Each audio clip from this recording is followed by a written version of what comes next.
اے جذبہ دل گر میں چاہوں ہر چیز مقابل آ جائے، منزل کے لیے 2 گام چلوں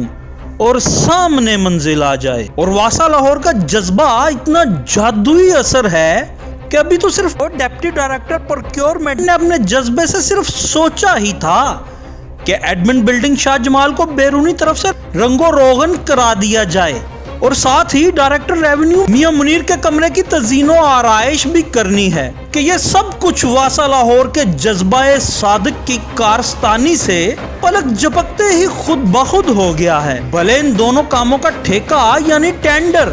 3 جنوری 2020 کو ہونا ہے، اسے کہتے ہیں جذبے سے کام کرنا۔ اب ایم ڈی واسا کو چاہیے کہ پیپرا قوانین کی خلاف ورزی پر ان جادوئی جذبہ کے حامل افسران کے خلاف کارروائی نہ کرنے بیٹھ جائیں، بلکہ وزیر اعلیٰ پنجاب کو لکھیں کہ ان کے پاس ایسے جذباتی افسران بھی موجود ہیں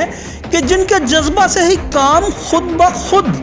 وقوع پذیر ہو جاتے ہیں، تاکہ پنجاب بھر کے سرکاری دفاتر میں رکے مشکل کام ان جادوئی افسران کے جادوئی جذبہ سے خود بخود پایۂ تکمیل کو پہنچ جائیں، اور آپ سب واسا کی کارکردگی پر اب تالیاں بجائیں۔ عدیل شجاع، خبرستان لاہور۔